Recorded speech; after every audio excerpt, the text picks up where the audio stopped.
She was the one no man wanted. He was the one no woman could survive. The town thought it was a joke. They had no idea it would become a legend.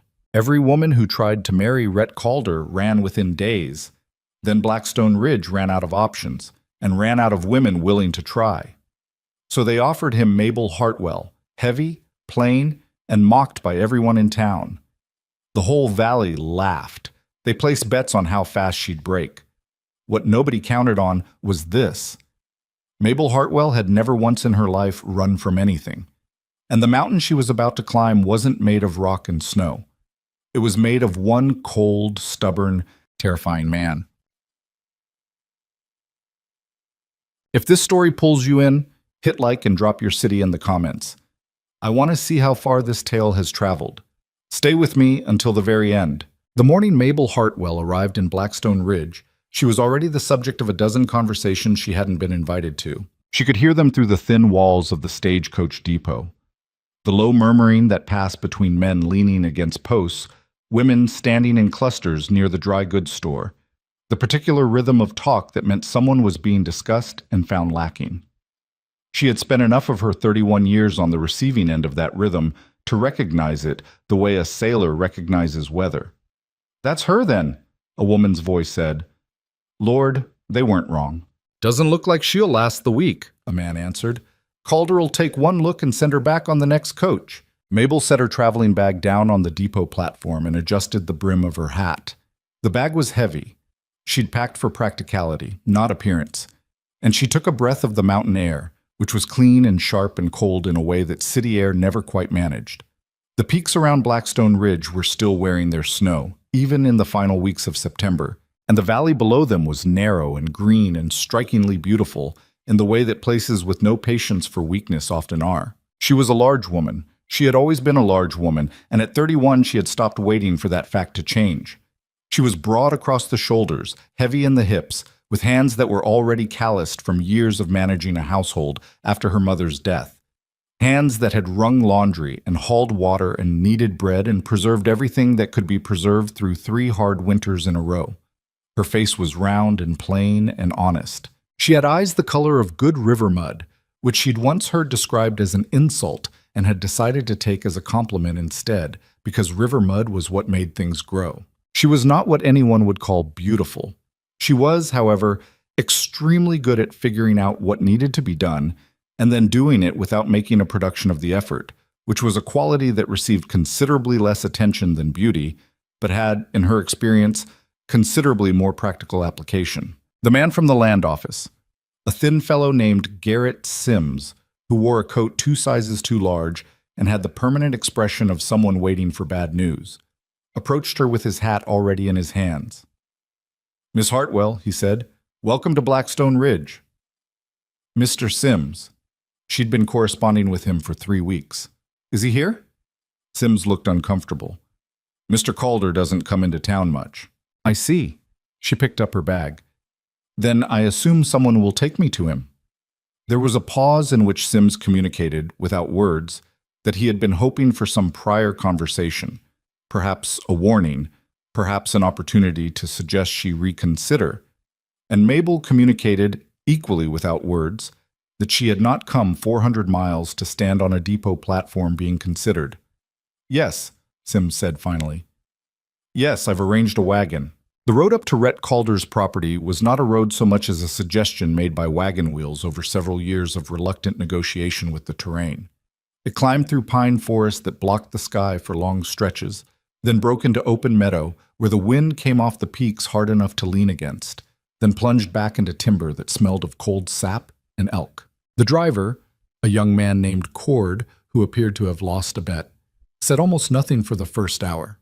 And then, as they crossed a ridge with a view down into a valley that made Mabel grip the side of the wagon, said quietly, "You know about the others?" "Some," she said. 4 of them. Sent back in less than a week, each one." "So I heard." Cord was quiet for a moment. "The first one lasted 3 days. Said the cabin was worse than a barn. Second one, she just started crying and couldn't stop. Third one burned his breakfast, and he told her to do it again until she got it right. She packed and left before he finished the sentence." He paused. "The fourth one, she was a good woman actually, strong, She just said she couldn't be somewhere she wasn't wanted. Mabel thought about that. What makes you think I'll be any different? Cord glanced at her sideways. I don't, he said with a kind of apologetic honesty she found she respected.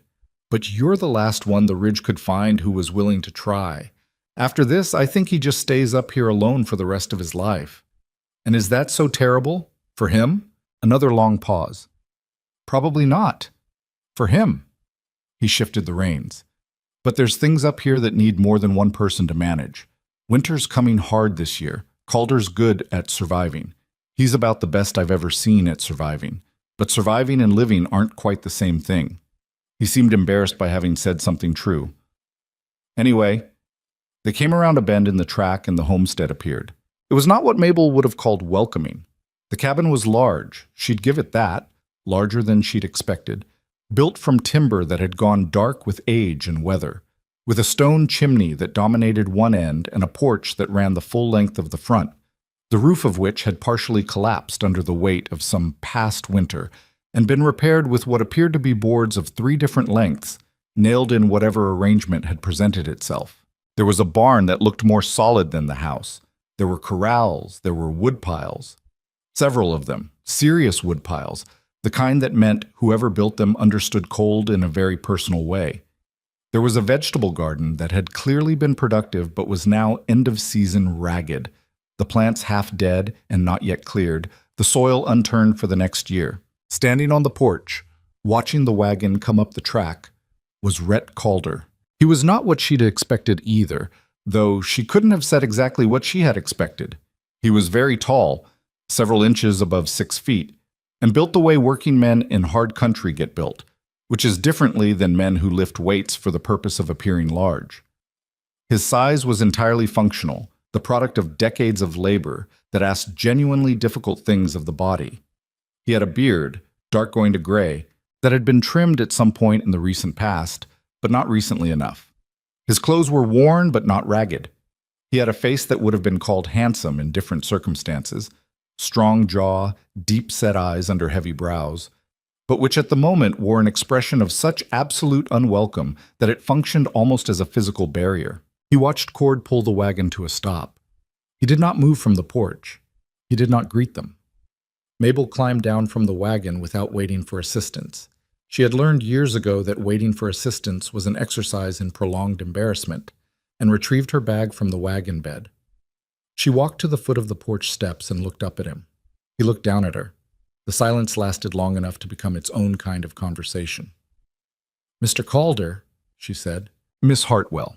His voice was low and flat, the voice of someone who had spent a great deal of time speaking only to animals and found the habit difficult to break. "I've been traveling since Tuesday," she said. "I'd like to see where I'm to sleep, and I'd like a basin of water and a bit of time before we have whatever conversation you've been preparing." Something moved in his face, not quite surprised but adjacent to it. He stepped aside and pushed the door open. She went in. The inside of the cabin was dim and smelled of wood smoke and animal, and something Mabel spent a moment identifying as loneliness, which was not a smell exactly, but was a quality that certain rooms acquired when they'd gone too long with only one person in them. The main room was large. There was a stone fireplace, cold at the moment, with a pile of ash that hadn't been cleaned in some time. There was a table, good, solid, well-made, with one chair. One plate, stacked on the single shelf beside the fireplace. One cup. The rest of the room communicated the same thing, a space organized entirely around the needs and movements of a single person, with no concession to the existence of anyone else. Cord set her second bag inside the door and cleared his throat. "I'll head back down then, Mr. Calder. Miss Hartwell." He put his hat on. "I'll tell Sims she arrived." Nobody asked him to pass on any other message. He left with the particular relief of a man who has successfully delivered something he was not sure would be received. The door closed. The cabin was very quiet. Rhett Calder stood near the windows, not quite looking at her, not quite looking away, with his arms crossed over his chest. He had the posture of a man engaged in some internal argument he had not yet resolved. "I'll tell you what I told the others," he said finally. "I'd rather you didn't." Mabel set her bag on the floor and straightened. "What you told the others didn't work particularly well for either side. Let's start fresh. His jaw shifted. You know what you're here for. I know what Mr. Sims's correspondence described. I expect the reality is somewhat different. She looked around the room with the kind of practical assessment she applied to any new situation, cataloging what was there and what was missing and what would need to change. Where's the water basin? He pointed toward the kitchen end of the cabin. There was a pump inside, a real pump, fed from a cistern, which was better than she'd hoped, and she worked it until the water ran clear and washed the road off her face and hands. When she came back, he was still standing in the same position. How much did Sims tell you about why the others left? He asked. He told me you were difficult, she said, cold, demanding, that you expected things done to a certain standard and had no patience when they weren't, that you don't talk much and when you do, it isn't always kind. She found the second chair she'd suspected was somewhere in the cabin, pushed against the back wall under a coil of rope, and pulled it to the table and sat down. He also told me the third woman burned your breakfast, and you told her to do it again until she got it right. Calder said nothing. Was he wrong? She asked. A beat. No. Did the breakfast need redoing? He looked at her. What? The breakfast. Was it actually burned, or were you being difficult? The pause this time had a different quality. It was burned, he said, with some reluctance. Then you weren't wrong to say it. She folded her hands on the table. I'm not here to be fragile, Mr. Calder. I'm not going to cry if you tell me something needs doing differently. I'm going to expect the same directness from you that I intend to practice myself, which means if I ask you a question, I'd like an actual answer, and if something I'm doing is wrong, I'd rather you tell me than watch me do it wrong 3 times before you say anything. She paused. Can you manage that? He uncrossed his arms. It was a small thing, but it changed his posture enough to be noticeable. Probably, he said. Good. She looked at the fireplace. That ash needs clearing. Can you show me where the ash bucket is, or would you prefer to do it yourself? The first week was not easy. She had not expected it to be. The work on the mountain was harder than anything she'd done before, and she had done hard work. The altitude alone was enough to make her head pound for the first several days. A constant pressure behind the eyes that she addressed by drinking more water and moving more slowly and saying nothing about it. Because complaining about the altitude in front of a man who had lived at this elevation for 15 years would have accomplished nothing useful. The cabin required attention in ways that suggested it had been receiving the bare minimum of maintenance for years. Enough to remain functional, not enough to be comfortable. She started with the things that needed immediate doing. The ash, the floor, swept daily thereafter. The single shelf that had become a kind of archaeological record of a solitary life, with objects stacked and forgotten in layers that suggested years of slow accumulation. She moved nothing without asking first. That was the thing that seemed to disconcert him most. She asked, not in a way that requested permission for every breath, but in a practical way. Where do you keep the extra lamp oil? I noticed the hinge on the south shutter is working loose and will need attention before winter. The dried herbs hanging above the fireplace are mostly past their useful life. Should I replace them, or is there a reason you're keeping them? She asked because she was new to his space and to his methods, and because assuming she understood, either seemed like the fastest route to the kind of friction that had ended the previous attempts. He answered, usually in the shortest possible way, but he answered. By the 3rd day, she had figured out the stove. A particular beast that required a specific sequence of damper adjustments she'd had to work out by observation and 2 failed attempts, and produced a breakfast that was not excellent but was fully cooked and adequately seasoned. He ate it without comment. She took that as reasonable progress. On the 4th morning, she found him already in the barn before first light, working on a piece of harness that had split at a seam. She lit the extra lantern she'd located the night before and set it where it would improve his light and went to feed the chickens. There were 7 in a small henhouse attached to the barn's east side, and came back to find him watching her with an expression she couldn't quite read. You don't sleep late, he said. Never have. She picked up a frayed end of leather from the floor and turned it over. Do you have an awl? I can do the other end while you do that one.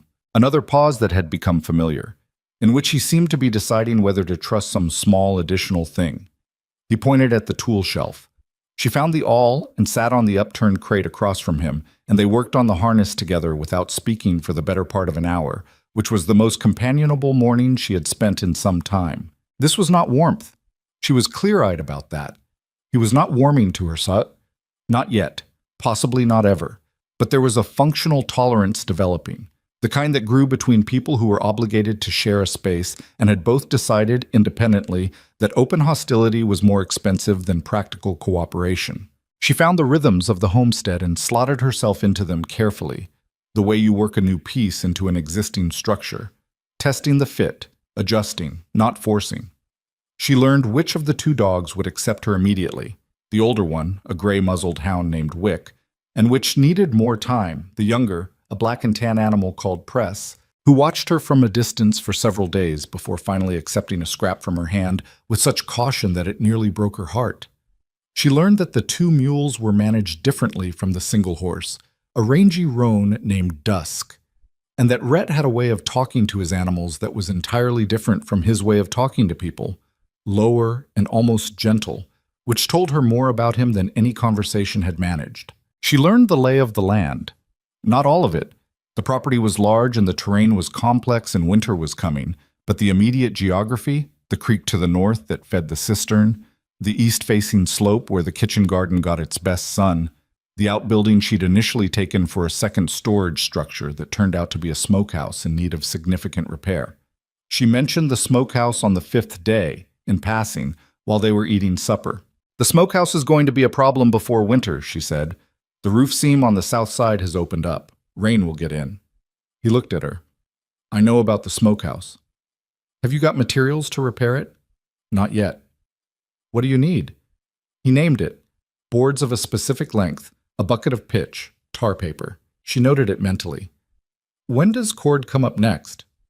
"Whenever I send word." "If I write the list, will you send word?" He was quiet for a moment. Then, "Yes." The smokehouse became, in a quiet way, the first thing they solved together. She wrote the list. He sent cord. The materials came up the mountain 4 days later, and on a cold, clear morning they repaired the roof seam together while the wind moved through the pines and the dogs lay in the thin sun and watched. He worked faster than her and with more precision, and she didn't pretend otherwise. She handed him what he needed before he asked for it and held the tar paper straight while he sealed the seam and stayed out of his way when staying out of his way was the useful thing. "You've done roof work before," he said, not quite a question. "I've done most kinds of work before," she said. "One way or another." He hammered a nail home. "Where's your family?" "Mother died when I was 22. Father before that. I managed the house and then I sold it, and I've been working in other people's houses since." She held the paper flat against the wind. "I'm good at it. I don't love it." "What do you love?" She considered the question, which wasn't one she was frequently asked. "Making things work," she said finally. "When something's broken or tangled or not functioning the way it ought to and you figure out what's wrong and you fix it. I like that." She paused. "I like this, actually. The mountain, the air." He gave her a sideways look. "The work." "The work, too."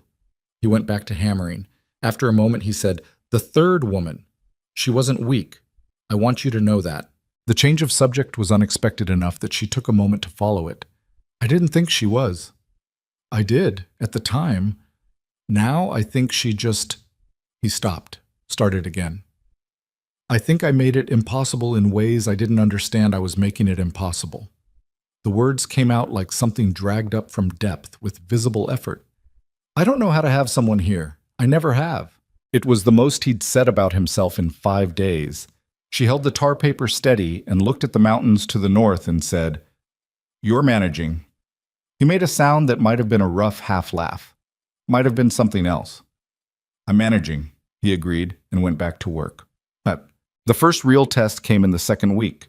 She had been waking early every morning, before him usually, and she had developed the habit of checking the sky to the northwest before starting the fire, because the sky to the northwest was where the weather came from, and on a mountain you wanted advance notice. She was a practical person, and practical people developed habits around advance notice. On a Tuesday morning in the first week of October, she checked the northwest sky and saw something that brought her fully awake in a way that the cold and the work and the altitude never quite had. The clouds were a particular shade of gray-green that she had never personally seen before but recognized from a description her uncle had given her once, years ago, of a winter storm he'd survived in the upper territories. He'd called it a wolf sky. She went to the barn where Rhett was already awake, which meant he'd seen it too. "How bad?" she asked.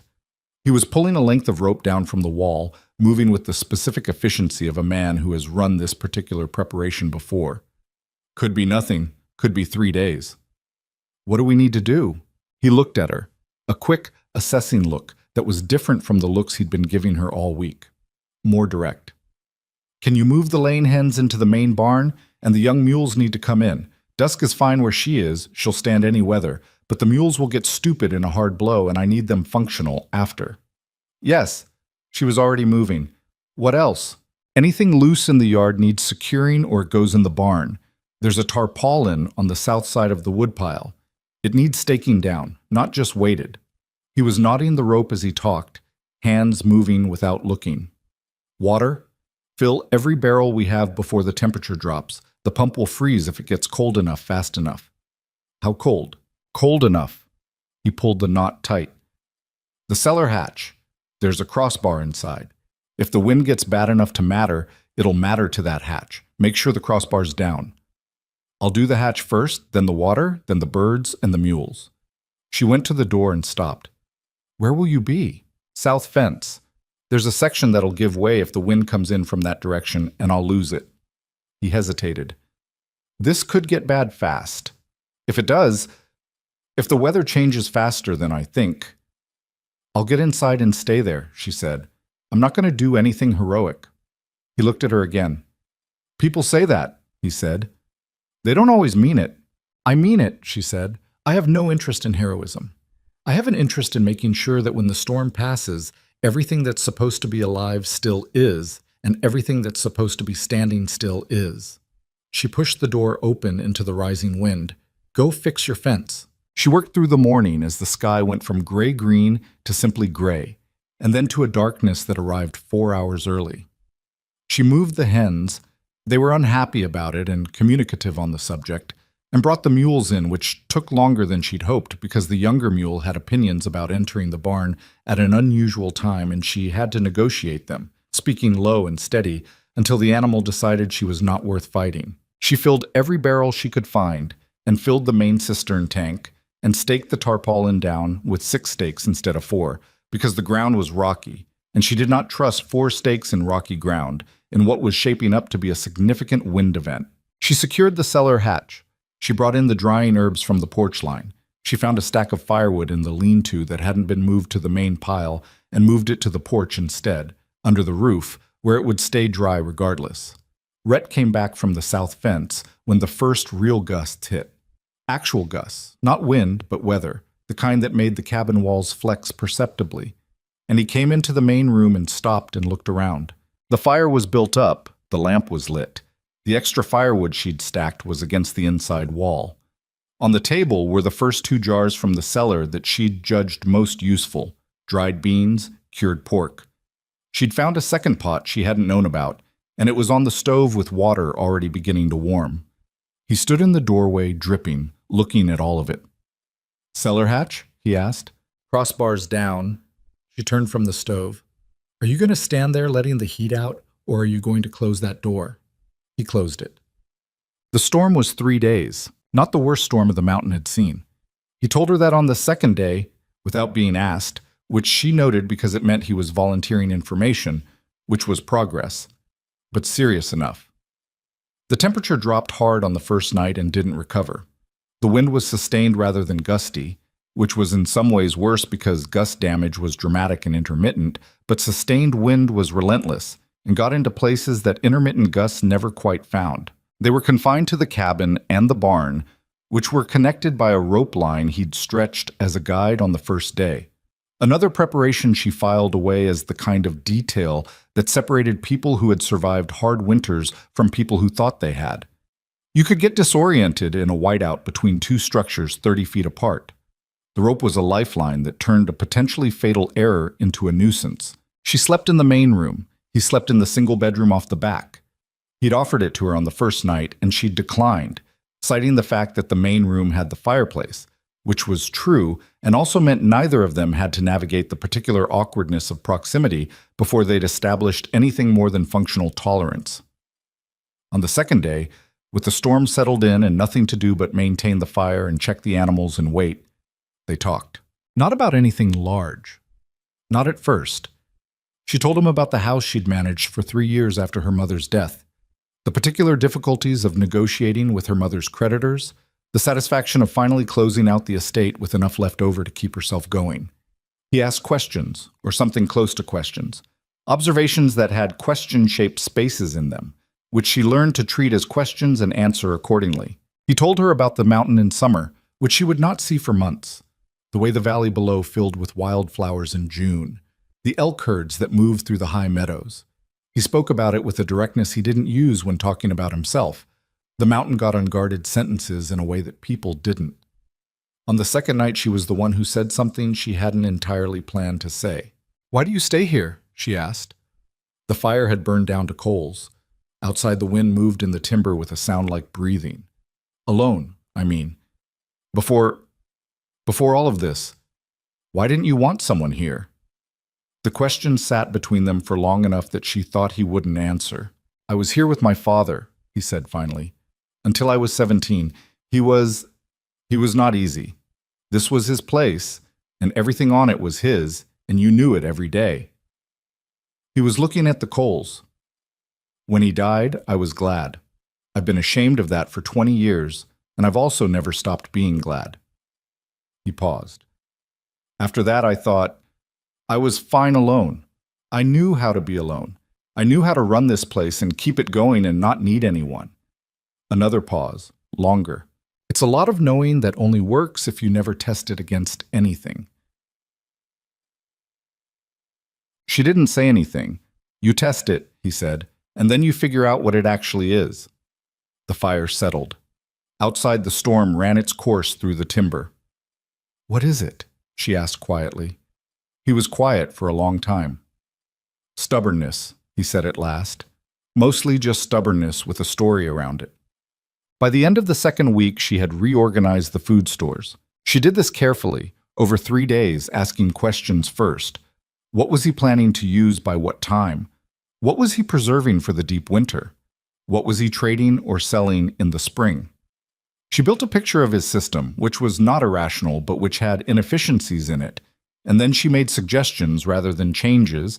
And when he said yes to a suggestion, she changed that thing. And when he said no, she left it alone. The cellar had potential she suspected he hadn't fully used. It was large, larger than she'd expected, dug deep enough to stay above freezing through most of the winter, with stone walls and a tamped earth floor that held temperature well. There were shelves, some of which had given way and hadn't been repaired, and goods stacked in patterns that seemed to reflect the order in which they'd arrived rather than the order in which they'd be useful. She repaired the shelves. She reorganized the goods by the logic of use. What would be needed first? What would keep longest? What needed to stay driest? She found 3 jars of preserves that had failed their seals and discarded them before they could contaminate anything nearby. She found a cured ham behind a stack of feed sacks that Rhett had apparently forgotten, which was the kind of discovery that felt, in a small way, like victory.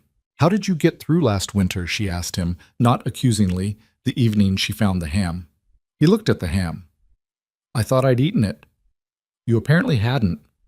"I thought I had a bad winter." He turned it over. "I think I might have had a bad memory." She put the ham back in a place where it would not be forgotten. "You're going to have a better winter this year." He looked at her. "Because of the ham?" "Because of the ham," she agreed, straight-faced, "and a number of other things." Something happened in his face.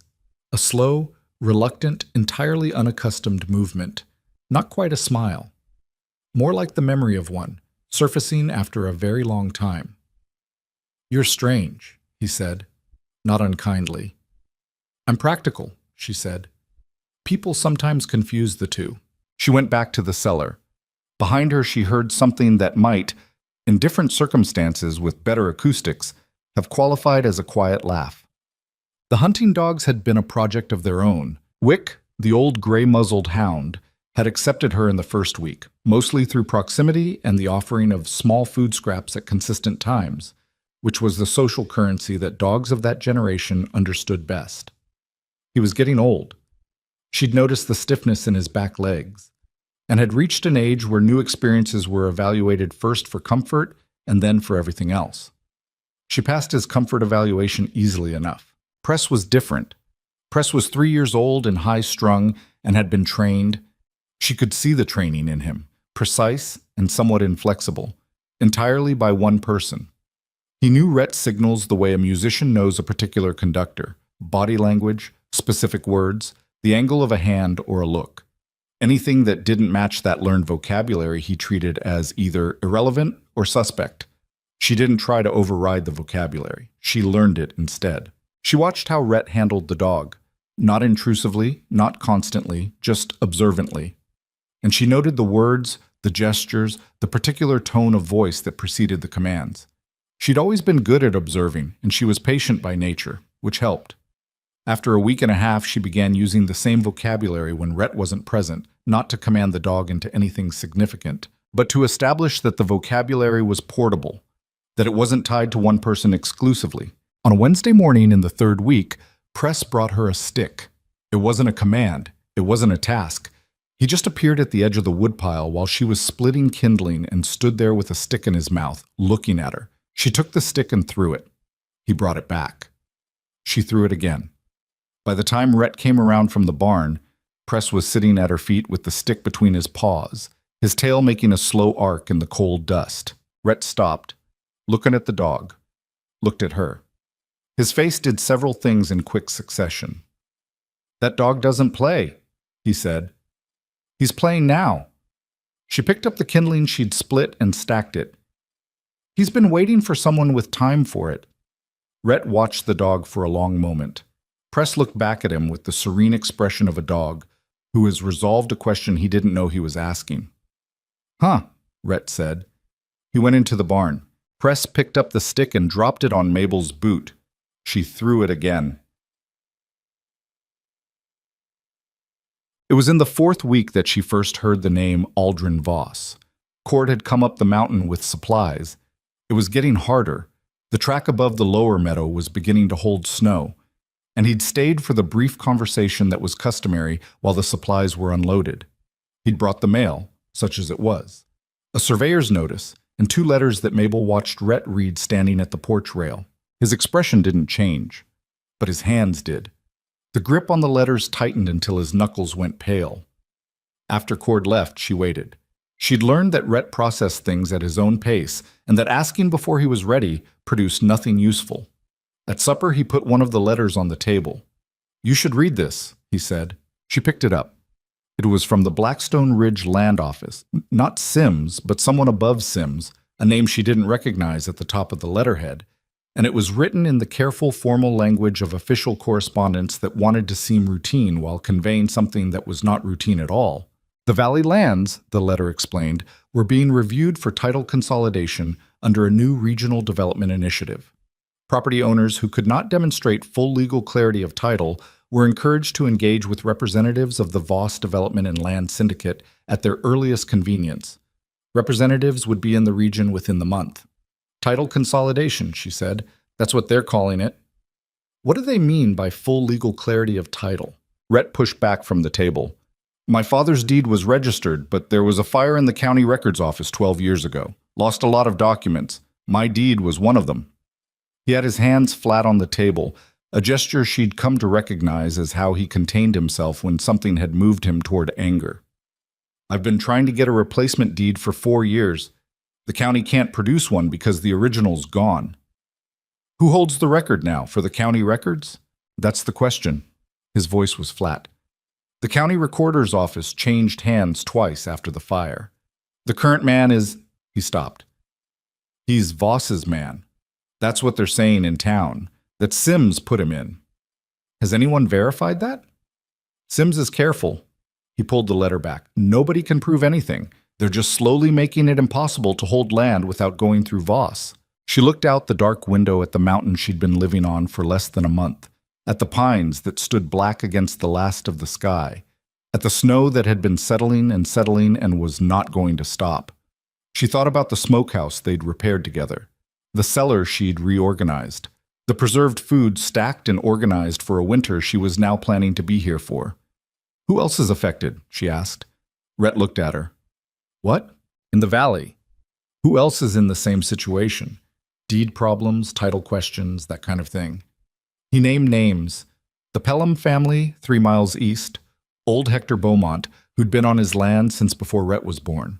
The Winder brothers, who shared a parcel on the western slope and had never quite formalized the division between them. A couple of smaller homesteads whose situations he was less certain about. Do you know these people? She asked. Some of them. He was watching her with that assessing look she'd been cataloging, the one that meant he was trying to figure out what she was thinking. The Winders I haven't spoken to in 2 years. There was a disagreement about a water right. What about the Pelhams? Clara Pelham and I are fine. Her husband less so. Why? A pause.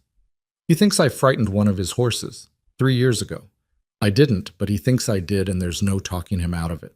She rested her chin in her hand and looked at the letter on the table. You're going to have to talk to them. Mabel, not you alone. She looked up at him. You can't fight this alone. No one can fight it alone, that's the point. A syndicate works by isolating people, making them think each one is the only one affected. So nobody organizes and nobody shares information, and they pick you off one by one. She pushed the letter back across the table. If every one of those families has the same problem you have, then all of them together have something that none of them has individually. He stared at her. You've thought about things like this before. No, she said, but I can read. He said nothing for a long moment. The fire worked behind him. Outside, the first serious snow of the season had begun to come down in the dark. She could hear it, that particular silence that snowfall makes. You'd be talking about getting people who don't like each other into the same room, he said. Yes, including people who don't like me, especially those. She folded her hands. When people share an enemy, it's amazing how much they can overlook about each other. He looked at her across the table for a long time. It was a different look than he'd given her before, but not the assessing look and not the suspicious look and not the careful functional tolerance look. Something older than those. Something that had to do with the kind of recognition that comes when you find someone who turns out to be further along than you'd allowed yourself to expect. All right, he said slowly. I'll send word to Cord tomorrow. Outside, the snow came down on the pines, on the corrals, on the patched smokehouse roof and the reorganized cellar, and the woodpile stacked deep and orderly against the wall. It came down on the mountain with the impartiality of everything that doesn't concern itself with human plans. Inside, the fire burned. The dog slept. Press lay on the floor with his chin on his stick, and Wick lay close to the hearth. And Rhett Calder sat across from the woman he had been prepared to dismiss and found himself unable to. She was not what he'd expected. But then, the mountain had been teaching him for 15 years that the things worth having rarely were. Cord came back up the mountain 3 days after Rhett sent word, and he didn't come alone. He brought a letter from Garrett Sims, not the official kind, not on land office letterhead, but a single folded sheet in Sims' cramped personal hand that said, in substance, "Don't make trouble, Calder. These men have lawyers and the county behind them, and there is nothing to be gained by organizing resistance. I am telling you this as someone who wishes you no harm." Rhett read it twice, set it on the table, and didn't touch it again. Mabel read it once and filed it alongside the Voss letter in the small tin box she'd started keeping documents in, because documents had a way of becoming relevant later and in forms you didn't anticipate. Cord also brought news, which he delivered in the reluctant way of a man who knows the information will make the situation more complicated, but who has decided that withholding it would be worse. 2 of the smaller homesteads on the valley's eastern edge had already signed with Voss. The Hendrick family, young couple, first year on their land, no resources to contest anything, had taken a buyout that Cord described as fair enough if you've never owned anything before and don't know what fair looks like. The other, an older man named Pruitt, who'd been ranching alone since his wife passed, had signed under circumstances Cord was less clear about, using words like pressure and visit from some of Voss's men in a way that left the specifics suggestively vague. How many men does Voss have out here? Mabel asked. Cord thought about it. 4 that I've seen regular. There's a man named Deering who does most of the talking, well-dressed, polite, the kind of polite that's actually a threat if you know how to read it. The others are just muscle. He looked at Rhett. Deering's been in town a week. He's been very visible, buying drinks, talking to people, making it all seem like a business arrangement between reasonable parties. And the county recorder? She asked. The one you think is Voss's man. Has anyone spoken to him directly? His name is Falk, Rhett said. He was standing at the window the way he often did when he was working something through, hands behind his back, looking at a middle distance. I tried 8 months ago. He was courteous. Said he'd look into the missing deed. I haven't heard from him since. Has anyone else tried? I don't know who else has the same problem. That's what we need to find out. She had a sheet of paper in front of her and had been writing as they talked, not in a performative way, just because she thought more clearly when she could see what she was thinking. Cord, is there anyone in town who'd know the full picture, who's been there long enough to know which families have old deeds, which might have lost records in the fire? Cord thought. Old Miriam Steck. She ran the post office for 30 years before her daughter took it over. She knows everyone's business going back to the founding of the Ridge. Would she talk to me? She might. He looked at her with a kind of cautious respect that had been building since he'd arrived and found the homestead running more smoothly than he'd ever seen it.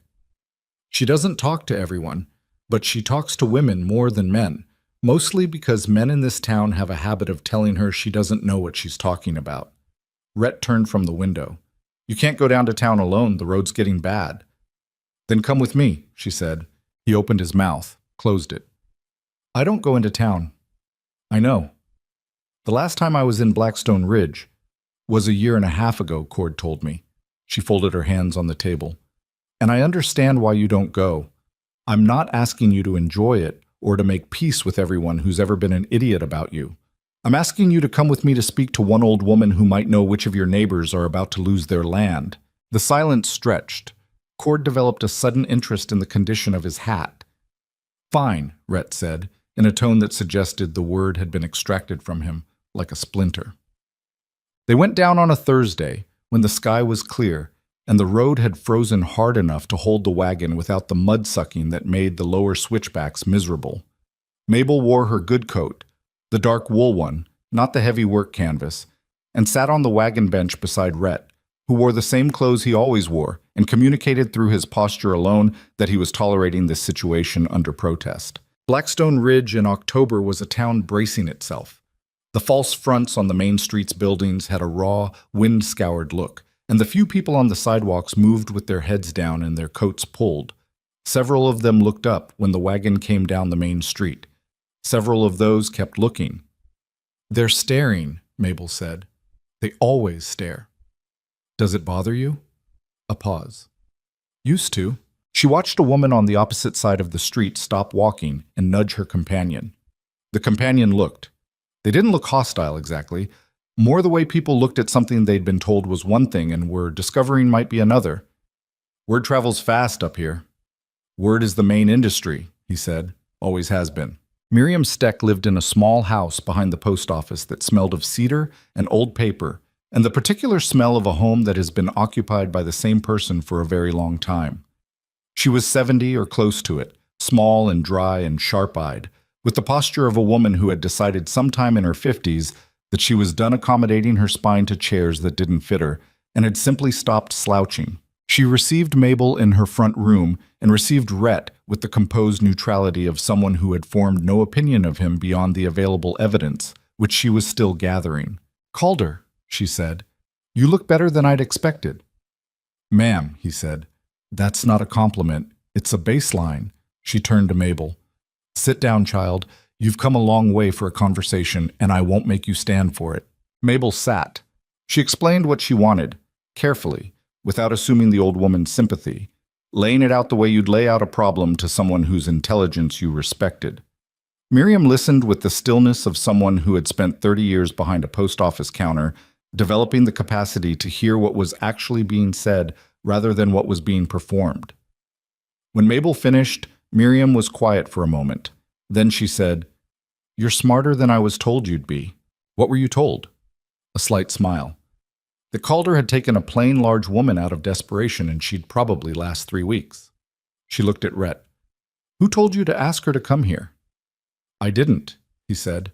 "She came on her own, more or less." "More or less," Miriam repeated, and seemed to find this satisfactory. She turned back to Mabel. "What you're asking me is which families in this valley are vulnerable, and the answer is more than half of them. The fire took records going back 20 years. Some families have secondary documentation, correspondence from the county, tax receipts, survey maps that can stand in place of the original deed. Others have nothing but their own word and a history of occupying the land, which has a certain moral weight but very little legal one."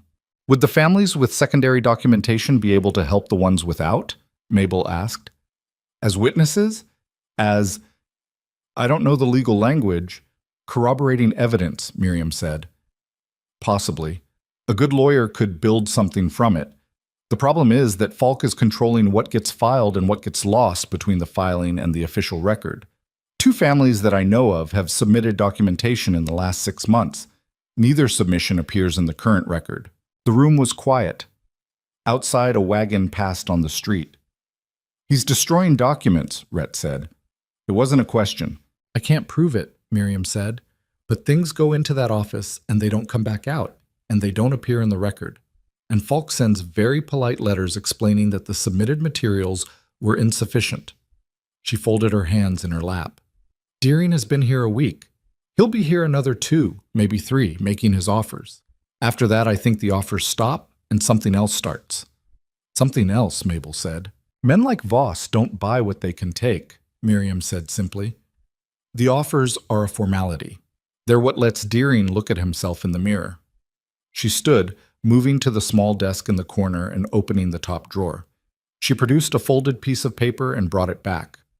"I've been keeping my own record. Who submitted what? When? Which families have spoken to Falk? What they were told." She held it out to Mabel. "I'm old and I don't get out much anymore, but I'm not useless." Mabel took the paper and felt the weight of what it represented. Years of careful, quiet attention, documented because the woman had understood before anyone else that documentation was going to matter. "You've been preparing for this." "I've been watching Falk since he arrived," Miriam said.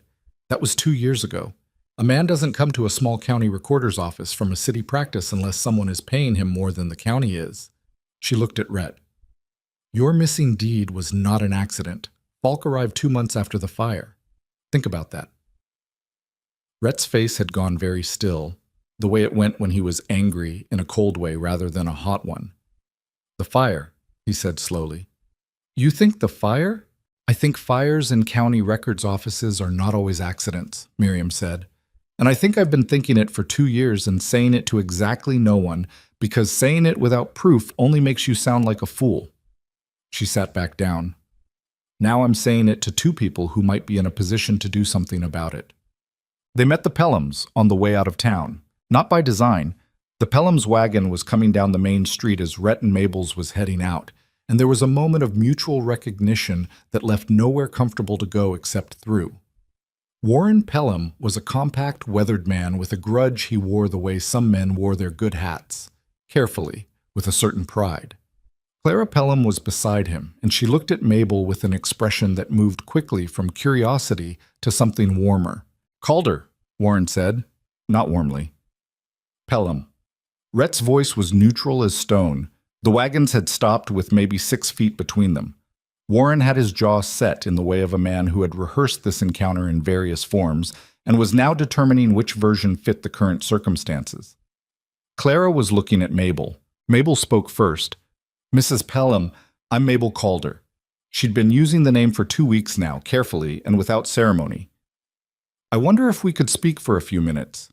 Clara looked at her husband. Warren looked at Rhett. Rhett looked at a spot somewhere above Warren's head, demonstrating the particular effort it took him to not be difficult when being difficult was his natural inclination. "About what?" Warren asked. "About Aldrin Voss," Mabel said, "and about what happens to this valley if nobody talks to each other before his men make the next round of offers." The name worked on Warren's face in a visible way. The grudge didn't go anywhere. It was too well established. But something else moved in behind it. Something that looked reluctantly like attention. "We've got supplies to get," he said. "I know, we won't keep you long." She held his gaze, which she'd learned was important with men who use stoniness as a first defense. If you looked away, they took it as confirmation that you weren't worth engaging. "I've got information that affects your land. You can hear it or not, but I'd rather you heard it." Another silence. Warren looked at Rhett again. "This her idea or yours?" "Hers," Rhett said. A beat. "Most things are." Something in the flatness of that, the unadorned honesty of it, seemed to catch Warren off guard. Clara made a small sound that might have been a suppressed laugh. "Warren," she said, "let's hear what she has to say." They pulled both wagons to the side of the street. Mabel laid out what Miriam had told them. Not all of it. Not yet. But enough. The pattern of missing documents. Falk's arrival 2 years ago and what it had preceded. The two families who'd submitted materials that had vanished into the recorder's office without official trace. Warren's expression cycled through skepticism and anger and something close to recognition, the look of a man who'd been turning a separate, smaller version of the same suspicion over in his mind without enough company to make it feel solid. "We submitted our secondary deed copy 8 months ago," Clara said quietly. "We never heard back." "You won't," Mabel said. "That's the pattern." Warren had his hands on his knees, looking at the street between the wagons. The grudge about the horse was still somewhere on his face, but it had been displaced from the front by something more pressing, the way a smaller pain gets pushed aside by a larger one. "What are you proposing?" "A meeting," Mabel said. "The affected families. Somewhere neutral. Not in town, not on any one person's land if that's a problem." She'd been thinking about the geography on the ride down. "There's a line shack on the South Ridge that belongs to the county. Nobody's using it this season. It's accessible from 3 different directions. It doesn't favor anyone." "Who would come?" "Anyone who's afraid of losing their land and willing to admit it." She paused. "Including people who haven't been speaking to each other." Warren looked at Rhett with an expression that was doing complicated work. "Would you be there?" "Yes," Rhett said, flat, no enthusiasm, but present. "I'd be there." Another long moment. Clara put her hand briefly on her husband's arm. A small touch, the kind between people who have developed a private language over years of proximity. Warren exhaled through his nose. "I'll think on it," he said. "That's all I'm asking," Mabel said. But the ride back up the mountain took 2 hours, and they said very little for most of it, which was not uncomfortable. She had learned that silence with Rhett was not the same as absence. He was present in it, processing, the same way he processed everything, at his own pace and without narration. Halfway up, he said, "The Winder brothers won't come." "Maybe not," she agreed. "Beaumont might. He's got more reason than most." "I thought you'd start with him." "I was going to." She watched the timber close back around the track, the sky above the pines going the pale gold of late afternoon. "Miriam said something that's been sitting with me." "About the fire?" "Yes." She turned the thought over. If it's true, if the fire wasn't an accident, then this started a long time ago, before any of us knew to be paying attention. "Before I knew," he said. "I didn't—" He stopped, started again. "I was too busy being alone to see it happening." She didn't say that wasn't his fault, because he wouldn't have found that useful, and it wasn't entirely accurate either. She said, "You're not alone now." He didn't answer for long enough that she thought he wouldn't. Then, not looking at her, watching dusk pick her way around a frozen rut in the track. "No," he said, "I'm not." The mountain took them back in. The light failed slowly around the peaks. Press met them at the top of the track, tail moving, stick in his mouth, and Wick came stiffly off the porch to verify their return before retreating back to his spot near the door. The homestead was dark, but it was theirs, and Mabel built the fire up while Rhett put the horse in, and by the time he came back in from the barn, the cabin was warm and the lamp was lit, and she had Miriam's folded paper on the table, smoothed flat and already being read again, because they had work to do, and the winter was coming fast, and time had a way of moving faster than anyone planned for when the stakes were high enough to matter. The meeting at the South Ridgeline Shack happened on a Saturday, 11 days after Mabel and Rhett came back down from Blackstone Ridge with Miriam's folded paper, and a clearer picture of what they were facing. Getting people there had not been simple. Rhett had ridden out to Beaumont's place first, because Miriam was right. Old Hector had more reason than most, having submitted 3 separate packets of documentation to Falk's office over 2 years and received 3 separate polite letters explaining that each submission had been found insufficient. He was a small, weathered man in his 70s who moved carefully and spoke precisely, and had the quality of someone who had been containing a very large anger for a very long time. He said yes before Rhett finished explaining. The Winder brothers were harder. There was a half-hour conversation at their fence line that Rhett came back from looking like he'd been dragged through brush, and he reported that Cale Winder had told him to go to hell twice before his younger brother Duff had talked him back from it. They would come, Duff had said, but Cale would be difficult. Cale Winder is always difficult, Rhett told her that evening. Is he wrong about things, or just unpleasant about them? He considered, mostly just unpleasant. Then I can work with him. The Pelhams confirmed through Cord, Warren wouldn't send word directly to Rhett, which said something about the man's pride that she filed away as relevant. And Clara had apparently spoken to 2 other families, the Asher widow and a younger couple named Trent, who'd taken land on the valley's north end the previous spring, and were, by Clara's account, quietly terrified. That brought the count to 8 families.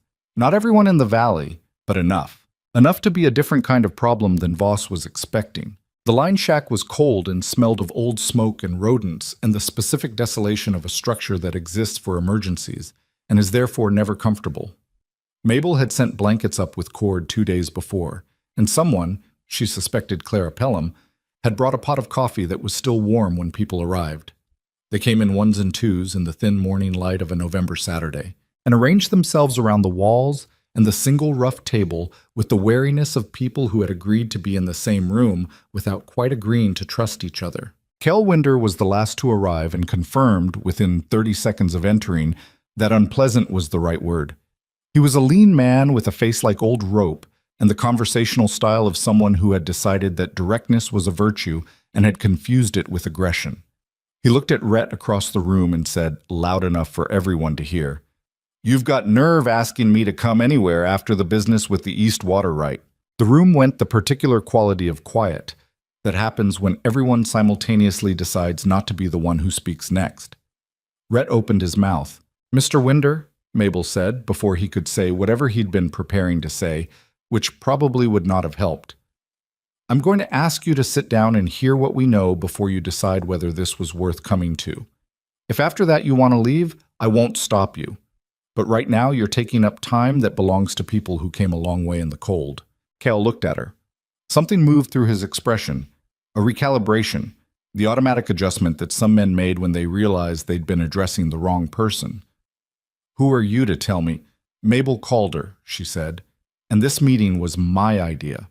So I'm the one you're unhappy with, not him." She held his gaze and kept her voice level. "Now sit down or don't, but do it quietly." Another beat. Duff Winder touched his brother's arm, and Cale sat, slowly, with the deliberateness of a man demonstrating that he was choosing to sit rather than being made to. Mabel noted this and moved on without comment, because giving him the last word cost her nothing and gave him enough dignity to stay in the room. She laid it out methodically. What Miriam had documented, the pattern of Falk's rejections, the timeline of his arrival in relation to the county records fire, which she presented as a sequence of facts rather than an accusation, because facts were harder to argue with than accusations, and she wanted the room thinking rather than reacting. She talked about the Hendrick family and Old Pruitt and the quiet way that Voss's operation had been working through the valley from the outside in, taking the most vulnerable first, working toward the center. "They'll come to each of us individually," she said. "Deering will be polite. The offer will seem fair if you don't know what fair looks like. And if you don't take the offer—" She paused. "Well, that's what I think we need to talk about." Hector Beaumont spoke first. His voice was quiet and very steady. "I've been on that land for 41 years. Built the first structure on it with 4 walls and no roof because I ran out of timber before winter and had to finish it in March." He looked around the room. 3 submissions. 3 letters back from Falk, telling me my papers aren't sufficient. My papers. He said the word like it was something he was picking up to look at the underside of. Those papers go back to the county's founding. Did you get receipts? Mabel asked. When you submitted them, did anyone give you written confirmation of receipt? Beaumont's face shifted. The first time. The second 2 times, Falk's clerk was the only one there, and he said receipts weren't standard procedure. That was by design, she said. No receipt, no proof of submission. Falk rejects it, or loses it, or burns it, and there's no record that you ever tried. Clara Pelham said, "That's what happened to ours." "And ours," said Anna Trent, the younger woman from the North End. Her husband put his hand on her arm. She didn't look at it. "We submitted in June. We have the letter back. It says our transfer documents from the previous owner weren't registered correctly with the county." She looked up. "We paid $300 for that land. We have the seller's receipt." "Whose land were you buying?" Rhett asked. "A man named Driscoll. He'd been there 6 years. Rhett and Beaumont exchanged a look. "Driscoll sold out," Beaumont said to Mabel rather than to the Trents. "Quietly, 8 months ago. He told me he was going back east for family reasons." "He was bought out," Rhett said. "Probably the same offer Deering's been making everywhere else."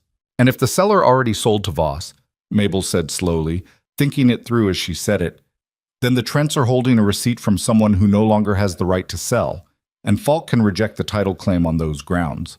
We're not going to lose that land." Tom Trent's voice was quiet and controlled in the way that meant the quietness was doing work. He was 26 or 27, with the look of someone who'd put everything they had into one bet and was watching it develop cracks. "We put everything we had into that land." The room held that for a moment. "You're not going to lose it," Mabel said. "Not if we handle this right." She looked around at the faces, weathered and young and suspicious and frightened and hostile and careful, all of them carrying the specific weight of something they'd built that was now under threat. "What I want to know is whether anyone here has had any contact with a territorial or federal land office, not the county, above the county." Silence. "Falk controls the county record," she said, "but the county record isn't the final authority. Federal land grants predate the county's existence. If any of these parcels were originally granted under federal survey, and many of them would have been, given the age of the settlement here, then Falk's county record isn't the only record that matters." Beaumont was looking at her with an expression that was doing something more complex than attention. "The original surveys," he said. "The Territorial Survey Office would have copies." "Where's the Territorial Survey Office?" Cale Winder asked. His voice had changed register. Still rough, but the aggression had been replaced by something more functional. He was a man who responded to useful information, which was something. "Capital," Rhett said. 3 days' ride. "Someone would have to go," Mabel said. "Someone who can get there and get back before Deering stops making offers and starts doing whatever comes after." She paused. "And we need to know what comes after. We need to know what Voss actually does when people don't sell." "I can tell you that." The voice came from the back of the room. Everyone turned. The Asher widow, a small woman of 50 or so named Ruth, who had said nothing since she arrived, was looking at her hands. She had the quality of someone who had been deciding whether to speak for the entire preceding conversation and had finally come down on the side of it. "Mrs. Asher," Mabel said carefully, "what can you tell us?" Ruth Asher raised her eyes. They were dry and steady. Whatever she'd already worked through, she'd worked through before this room. "My husband died in March," she said. "You all know that. What you don't know, what I haven't told anyone, is that he didn't just take sick." She stopped. 2 weeks before he died, 2 of Voss's men came to our place. They said they were there to survey the boundary line on the south end of our property. Elias told them they had no right to be on our land without notice and asked them to leave. She folded her hands in her lap. They left. 3 days later, Elias fell from the roof of the barn, the roof he'd walked 100 times. The line shack went absolutely still. "Ruth," Clara said very quietly. "I have no proof," Ruth Asher said. "I want to say that clearly. I have no proof, and I'm not saying I do. I'm saying the sequence of things, and I'm letting you make of it what you will." She looked at Mabel. "I signed Deering's paper last week. I had no choice. I have 2 daughters, and no deed, and no husband, and no fight left in me." Her voice was level throughout. But I kept a copy of everything, every letter from Falk, the survey notice they left behind. And I'll give it all to you if it means something comes of it. The room was quiet for a long time. Rhett was the one who broke it, and he didn't say anything. He just nodded at Ruth Asher with the directness he applied to everything. No softening, no performance of sympathy, just acknowledgement. As if what she'd said deserved to be received straight, without being cushioned into something smaller. Mabel thought, there it is. That's who he actually is, under all the rest of it. We need to move faster than I thought, she said. Her voice was steady because she made it steady. Someone goes to the territorial office. We compile everything. Every receipt, every rejection letter, every document any of you has, plus what Miriam has been keeping, plus what Mrs. Asher is offering. We build a record that doesn't depend on Falk's office at all. She looked around the room. And we need to agree right now that none of us sells. No more individual offers. No more quiet arrangements. If Deering comes to any one of you, he gets the same answer from all of you. We're not selling, and we're not doing it alone. Warren Pelham had been quiet for most of the meeting. He was not a demonstrative man, and she'd read him correctly as someone who processed through observation rather than participation, who needed to see the whole shape of something before he committed to it. He looked at Rhett now. You'd ride to the Capitol? If it needs doing, Rhett said. It's 3 days each way. Road's going to be bad. I know the road. Warren was quiet another moment. The grudge was still there. She could see it, worn thin now but not gone. But it was being outweighed by something more immediate. He turned to Mabel. What about protection? While he's gone, if Voss's men come out to individual properties, they won't come to individual properties as long as they think the offer is still working, she said. Deering needs to look reasonable. The muscle comes later when the offer fails. She said it with a confidence she was partly constructing in real time, because she'd been reading the situation as she understood it, and the logic held. But logic and reality had an imperfect relationship. We have a window. We use it. Cal Winder spoke again, and this time the aggression was entirely gone, replaced by the focused practicality that had apparently been beneath it all along. What about the terrain? If things go bad, if Voss decides to move before we have anything from the Capitol, what are we working with up here? It was exactly the right question, and the fact that he was asking it told her something important about Cale Winder. He wasn't stupid. He wasn't even primarily difficult. He was a man who led with antagonism because it had served him as a filter, separating the people worth dealing with from the ones who'd fold under pressure. She'd passed his filter, apparently, without noticing she was being tested. That's what I want to discuss, she said. The valley. She had been walking the terrain for 6 weeks. Not systematically, there hadn't been time for systematic, but in the way that practical people absorb the shape of places they inhabit, noting things without deciding to note them. The creek to the north that ran fast even in cold weather. The 2 primary approach roads into the valley, both of them narrow and predictable. The rocky defile on the western slope that any group of riders would have to pass through if they came from the direction of the county road.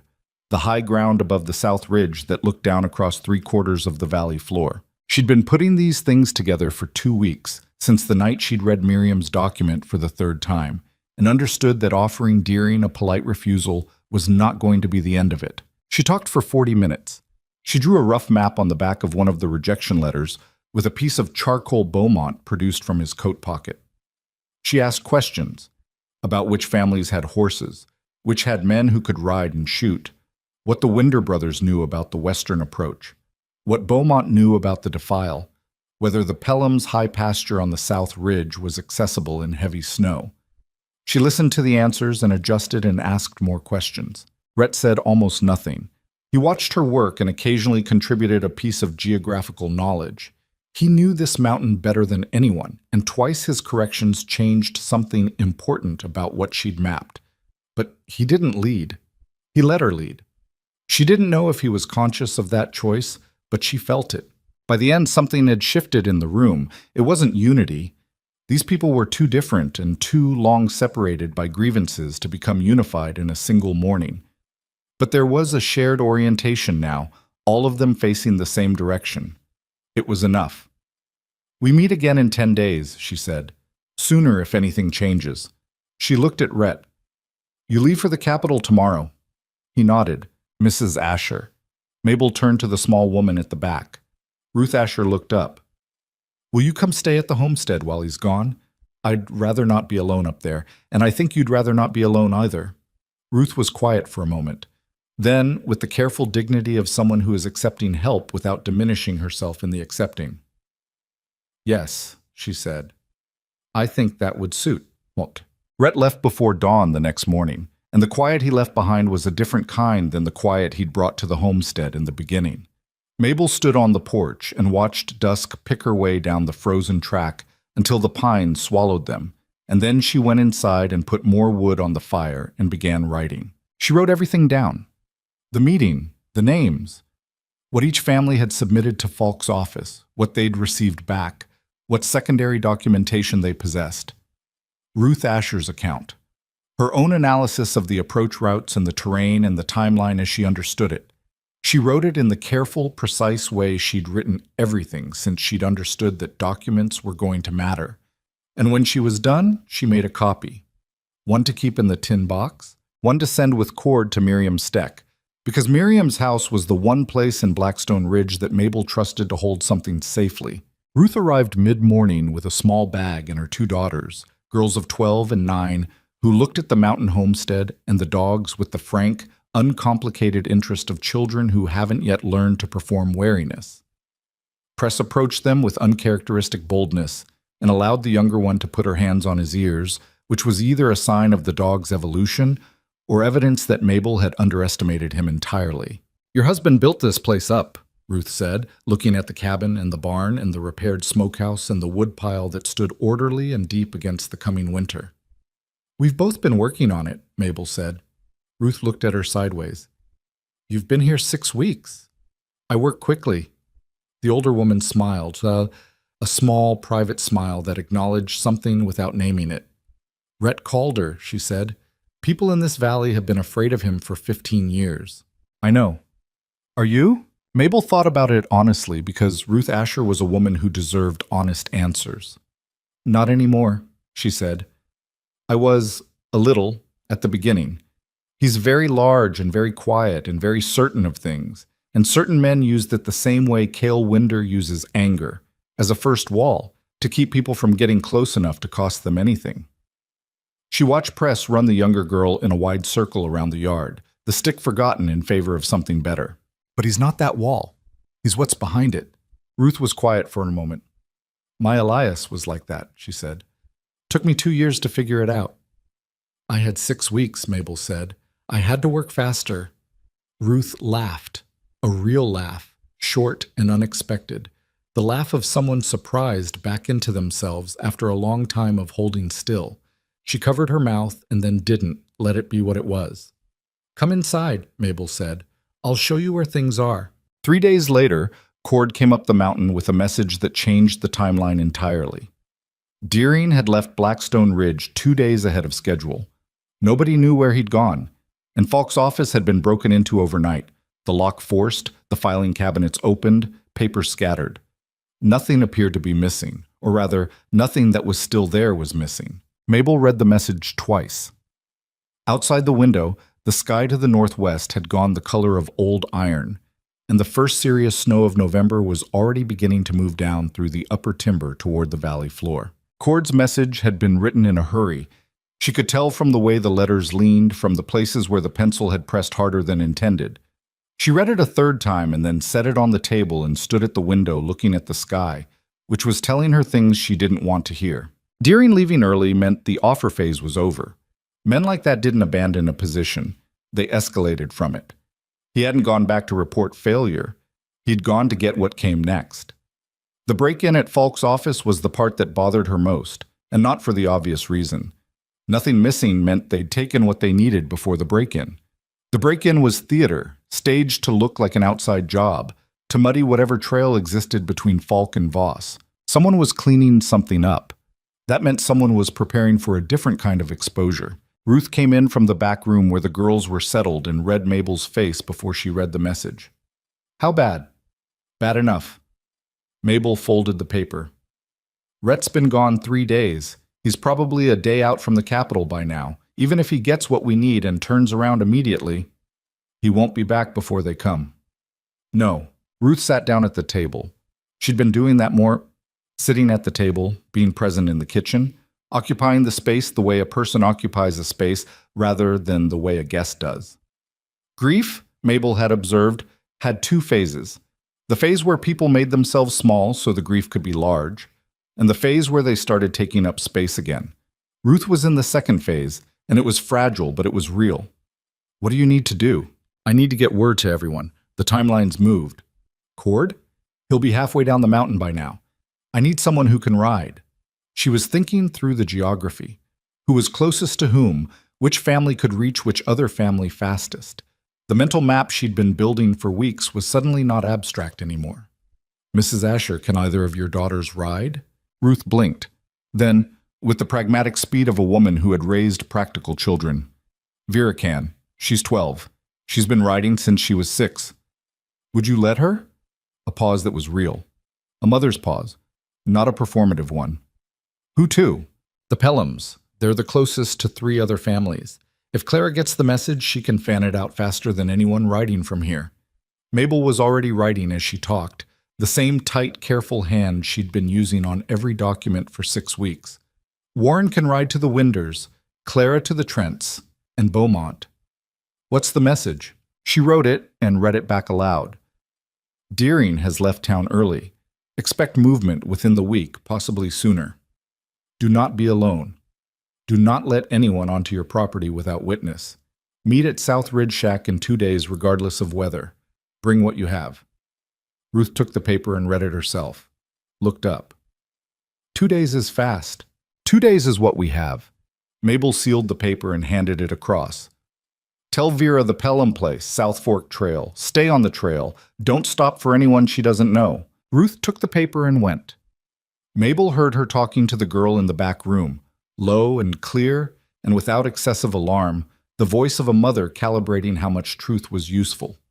Vera came out 3 minutes later in her coat, already pulling on her gloves, with the particular focus of a 12-year-old who has been given a serious thing to do and has decided to be serious about it. She took the paper from Mabel's hand. Stay on the South Fork Trail, Mabel said.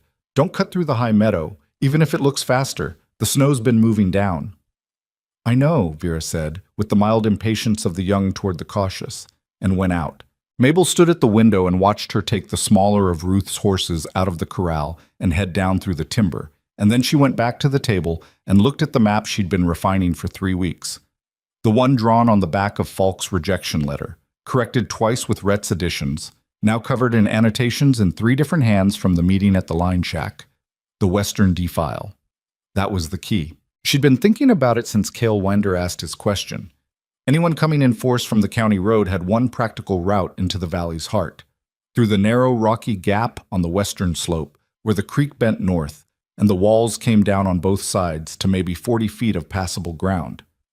It was the kind of terrain that made numbers less useful than they looked on paper.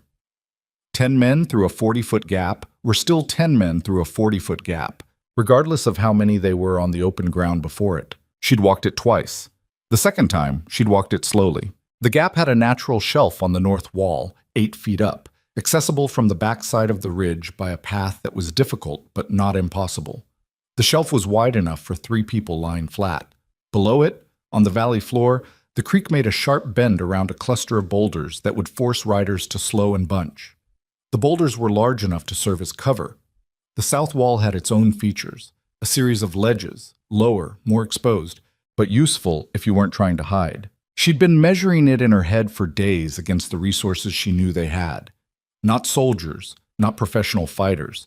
Farmers and ranchers who could ride and shoot and who had a genuine interest in not losing their land, which was a different kind of motivation than hired muscle had.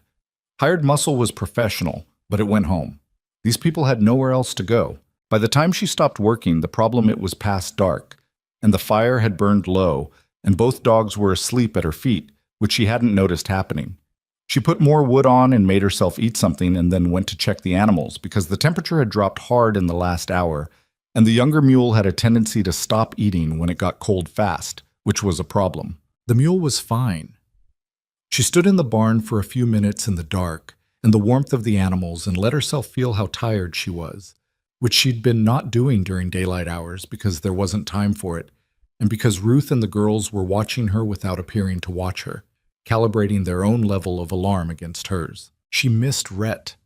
That was the unadorned fact of it, and she sat with it without dressing it up. 6 weeks ago, she'd arrived at this homestead prepared to be practical and efficient, and to ask no more of the situation than it was capable of giving.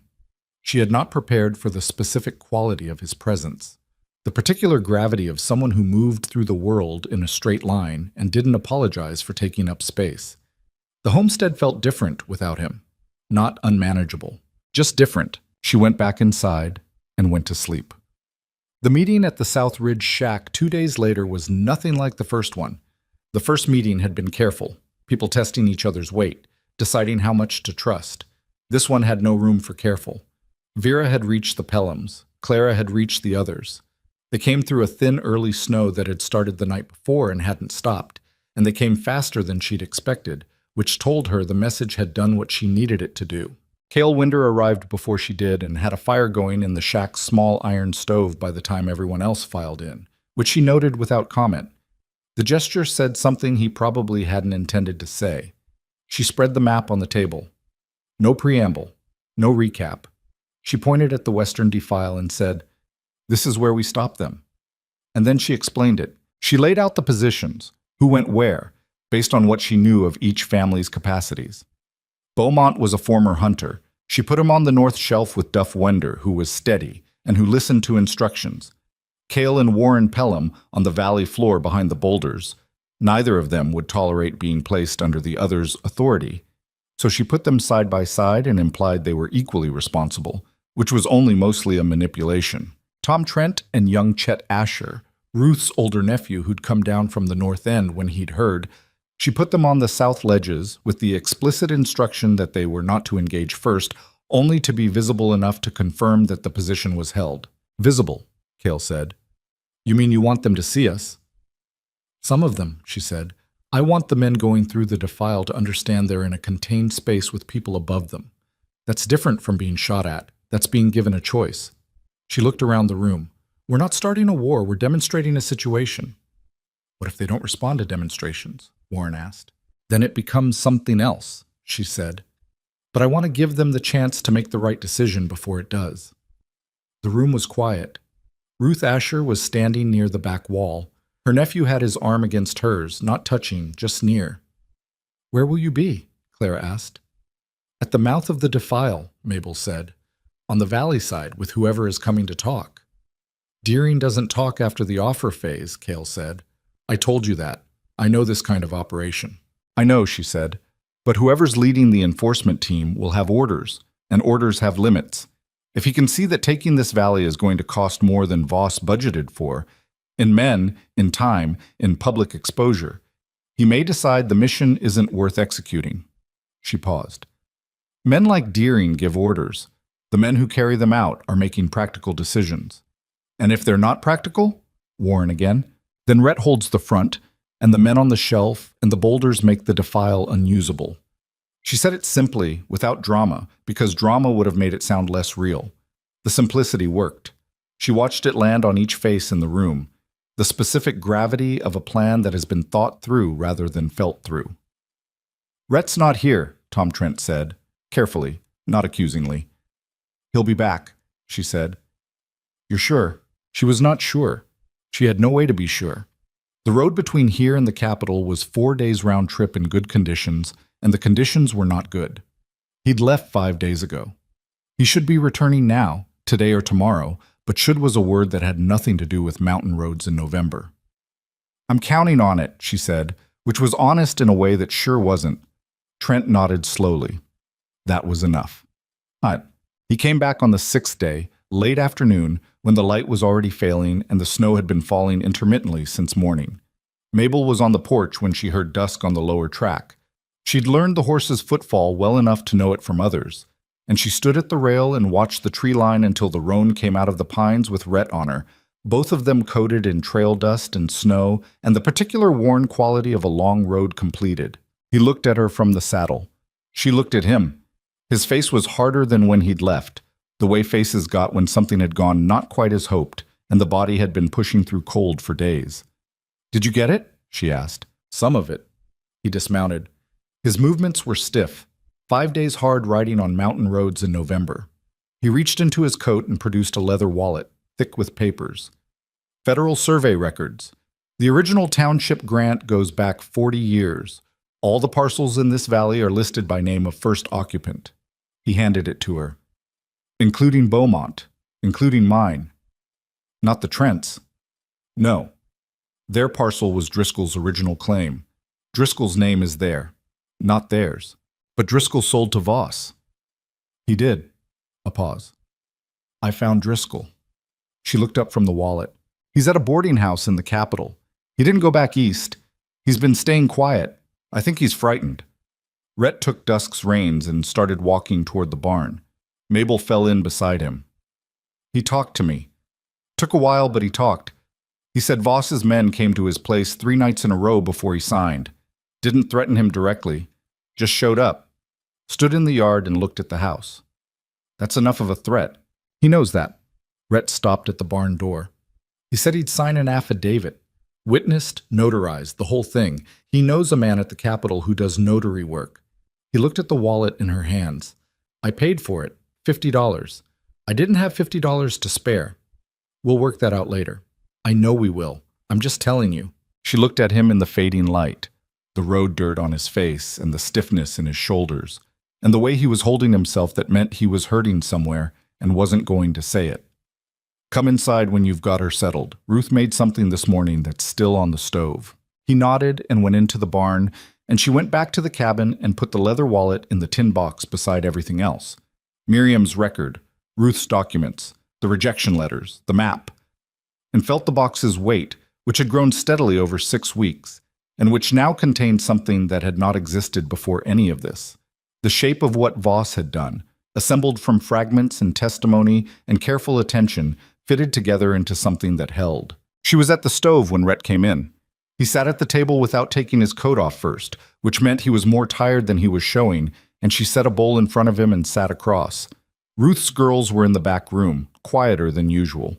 Ruth herself had gone to her nephew's bunk in the lean-to an hour ago, and Mabel had let her, because the woman had been carrying more than her share for 6 days, and sleep was not something you could argue someone into. Rhett ate. She watched him eat and thought about what to tell him and in what order. "Deering's gone," she started. He looked up. "Left town 5 days ago. Falk's office was broken into the same night. I think they're cleaning up loose ends and positioning for a direct move." She told him about the meeting, the positions she'd assigned, the defile. She told him plainly and without softening anything, because that was what they'd established between them. Directness as a baseline, always. He listened the way he listened, without interrupting, eating steadily. When she finished, he put the spoon down. "You put Cale Winder and Warren Pelham side by side behind those boulders." "Yes. Those 2 men have not spoken civilly in 4 years. "I know. I told them they were jointly responsible for that position. Neither of them will back down in front of the other." He was quiet a moment. That's actually smart." "I know," she said. "I don't always wait for it to be pointed out." Something moved in his face. Not quite a smile. The thing adjacent to it that she'd been cataloging for 6 weeks as his particular version of one. "What's left to do?" "I need to get Driscoll's affidavit and the survey records to Miriam before anything happens. If something goes wrong here, I want that material somewhere it can't be reached." She looked at the tin box. "And I need you to ride to the Pelham place tomorrow morning." He stared at her. "Warren Pelham. You need to go alone, without me." "Mabel, he needs to see you without me next to you," she said. "He needs to understand that you're there because you decided to be there, not because I'm managing you." She held his gaze. "You know I'm right." A long, unhappy pause. "I know you're right," he said, at the same pitch and tone as a man admitting a splinter was deeper than he'd thought. "Tell him about Driscoll. Tell him about the survey records. Give him something to hold in his hands. And the Winders? Cale already turned. He just hasn't finished turning. You don't need to do anything with Cale except show up and not start a fight about the water right." He looked at her across the table in the lamplight. This woman who had arrived 6 weeks ago with a heavy bag and a flat expression and had proceeded, without announcement, to change the entire shape of the problem he'd been living inside of for years. The problem of the land, yes, and the syndicate, and the missing deed, but also the other one, the one he hadn't had words for until recently. "What happens when it's over?" he asked. It was a different kind of question than the logistical ones. She understood that. "What do you want to happen?" He was quiet for long enough that she thought he might not answer. "I want this place to be what it could be," he said finally. "I've been keeping it alive, just alive. I haven't been building anything." He looked at his hands on the table. "I think I forgot how to want things." She considered this honestly. "I haven't forgotten how to want things," she said. "That's something I can help with." He looked up. "If you want the help," she added. "I think," he said slowly, carefully, like a man navigating unfamiliar terrain with more attention than usual, "that I do." Outside, the snow had stopped. The temperature had dropped further, and the stars were coming out over the peaks, hard and clear, the kind that appeared when the atmosphere had been scrubbed clean by cold. Press scratched at the door and was let in and went to his spot near the stove. Wick was already there, the old dog deep in sleep. Rhett reached across the table and put his hand over hers. Not in a dramatic way. No more dramatic than the gesture of a man who has been alone for a long time and is practicing the mechanics of not being alone. His hand was large and calloused and warm from the bowl. She turned hers over and held it.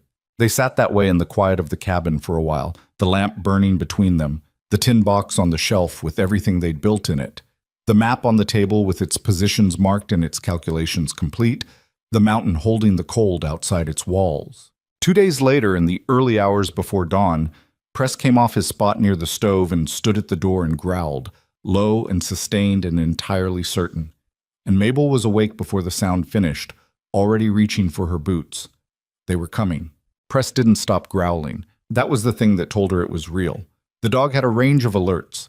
From the short bark that meant a deer at the tree line to the sustained low rumble he reserved for things that genuinely concerned him, and this was the latter, unbroken, his whole body oriented toward the northwest. Mabel had her boots on in 30 seconds. She crossed to the bedroom door and knocked twice. Their signal, established 3 days ago when they'd agreed that if something came in the night, knocking meant real and silence meant she'd been wrong. She knocked twice and heard him already moving on the other side. Ruth appeared from the lean-to doorway, fully dressed. The woman had been sleeping in her clothes for 2 days.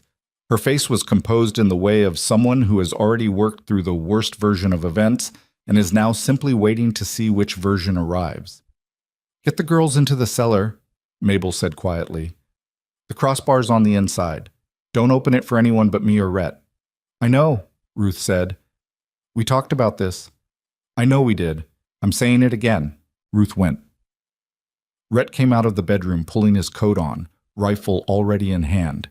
He looked at Mabel, and she looked at him, and in 6 weeks they had developed enough shared language that the look said what words would have taken longer to say.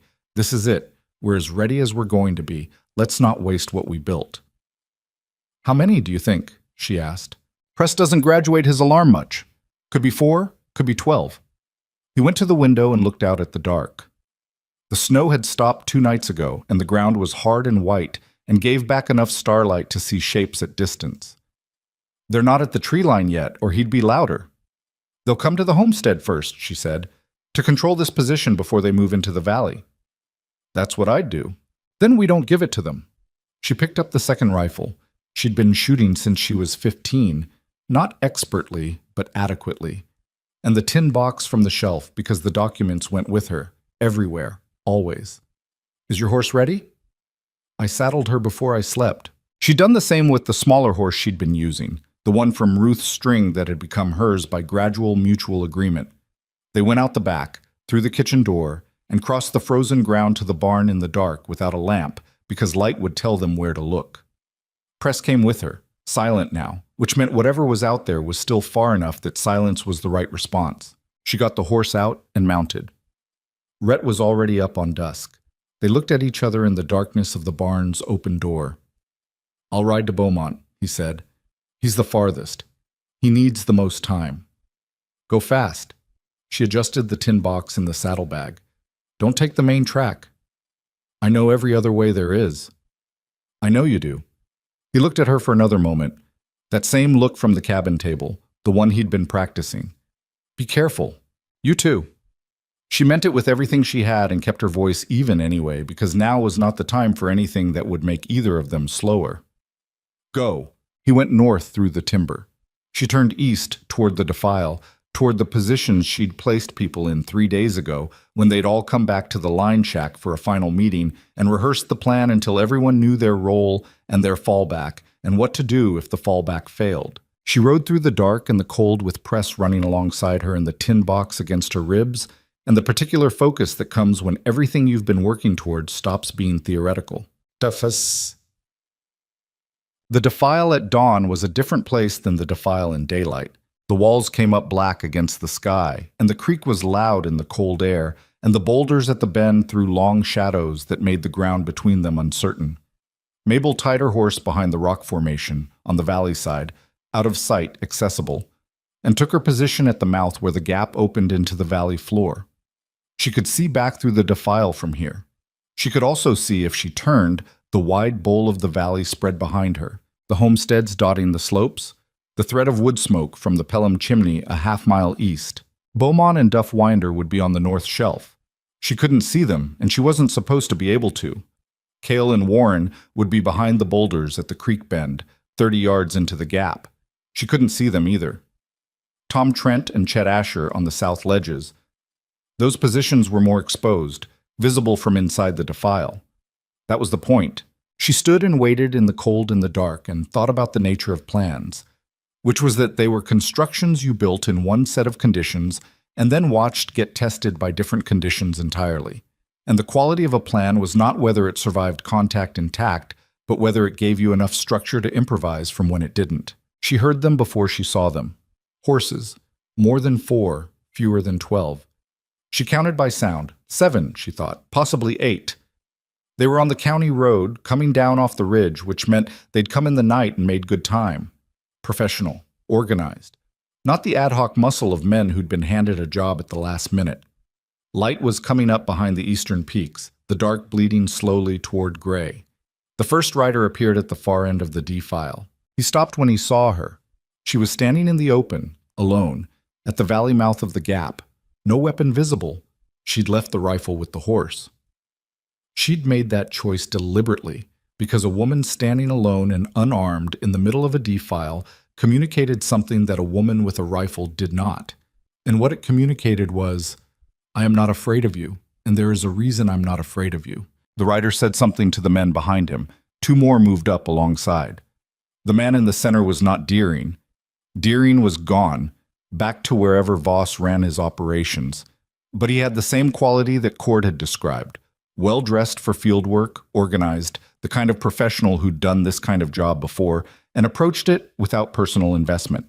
He rode forward to the bend, stopped, looked at the boulders on either side of the creek.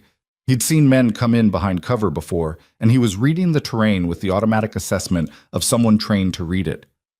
He looked up at the north wall. The shelf was 40 feet up, and Beaumont and Duff were lying flat, and in the gray pre-dawn he didn't find them immediately, but he kept looking, which meant he suspected. He looked back at Mabel. "Ma'am," he said. Polite. Professional. Deering School. "Good morning," she said. "You're in our way." "I'm standing in a gap," she said. You're the ones making it yours." He studied her. He was a man of maybe 45 with a soldier's posture and a contractor's eyes. Someone who evaluated situations in terms of cost and efficiency rather than right and wrong. She'd been counting on that. "We have legal authorization from the county land office to conduct a title inspection of the parcels in this valley." "Falk's authorization," she said. A pause. "The county recorder's office, yes." "Falk resigned 2 days ago," she said, "under pressure from the territorial governor's office. The authorization he issued is no longer valid." She reached into her coat and produced a single folded paper. "This is a telegram from the territorial attorney's office confirming an active investigation into the Voss Development and Land Syndicate. Any enforcement actions taken during the investigation period are subject to review." She was holding a telegram that Miriam Steck had received 4 days ago, which Cord had carried up the mountain at a run, which had been the piece she'd been waiting for since Rhett came back with the survey records and Driscoll's affidavit. The territorial attorney hadn't moved quickly. These offices rarely did, but the cumulative weight of what Miriam had submitted, the documented pattern of rejected filings, the timeline of Falk's arrival, Driscoll's notarized statement, the federal survey records demonstrating clear prior title. It had been enough to open the investigation, not to close it, not yet, but to open it, and the opening was what she needed right now. The man on the horse looked at the paper. He didn't take it. "That's a telegram. I can't verify." "You can verify it when you get back to the county," she said. "Or you can send one of your men right now. There's a telegraph office in Blackstone Ridge. It'll take 2 hours." She folded the paper back into her coat.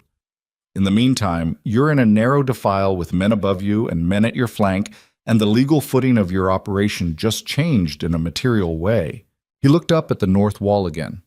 This time he found Beaumont, or found the shape of him, the dark form against the rock. He looked at the boulders and found the unmistakable outline of Cale Winder's hat over the top of the granite, which was not how she'd instructed Cale to position himself. But Cale had never been a man who followed instructions to the letter, and in this instance, the visibility was probably useful. She watched the calculation happen behind the man's eyes.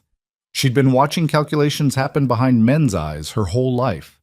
In creditors who'd come to collect from her mother's estate, in employers who'd weighed whether she was worth the space she took up, in Rhett Calder on the first day, deciding whether she was going to be a problem or an asset. She had learned to read calculations. This one was going in the direction she needed. "This valley is occupied," she said, "by people who have been here for decades, in some cases. People who have federal survey records establishing their prior title. People who have documented every interaction with your employer's office, including the systematic rejection of legitimate filings." She let that sit for a second. "Whatever Voss told you this job would cost, it's going to cost more than that." The man was quiet for a long moment. Then he turned in the saddle and spoke to the men behind him, low enough that she couldn't hear. There was a brief exchange. One of the other riders, younger, less composed, said something that had the tone of an objection, and the man answered it shortly, and the rider went quiet. He turned back to her. "We'll verify the telegram." "That's all I'm asking," she said.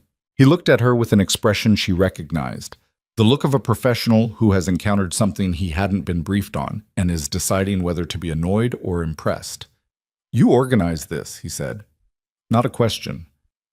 "Several people organized this," she said. "I helped." He studied her for another moment. This large, plain woman standing alone at the mouth of a gap in the mountain with her hands in her pockets and her coat too thin for the temperature and no weapon visible and no apparent intention of moving. Then he made a sound that wasn't quite anything definable, reined his horse around, and led his men back through the defile the way they'd come. She stood and listened to the horses until the sound faded entirely. Her legs were shaking. She hadn't noticed that while it was happening, but she noticed it now. She leaned against the rock wall and breathed the cold air and let her heart do what it needed to do without arguing with it. Press appeared from behind the boulders. He'd been there the whole time, still and silent, which she hadn't known, and which later she would decide had been the bravest thing anyone managed that morning. She put her hand on his head and he pressed into it. From up on the shelf, Beaumont called down, "They're gone?" "They're gone," she said. A pause, then, from behind the boulders, Cale Winder's voice. "That was either the smartest thing I've ever seen or the most reckless." "It was both," she said. "That's usually how it works." But the investigation took 4 months. Rhett had told her once that the mountain taught patience by making impatience irrelevant, and she came to understand what he meant over the winter that followed. The long, snowbound months during which the territorial attorney's office worked through the documents she'd assembled, during which Falk's successor quietly reinstated 3 title claims that Falk had rejected, during which Driscoll's affidavit moved through whatever legal machinery processed such things, and emerged, eventually, as a formal finding of fraudulent suppression of land records. Voss himself was never in the valley. Men like Voss rarely were.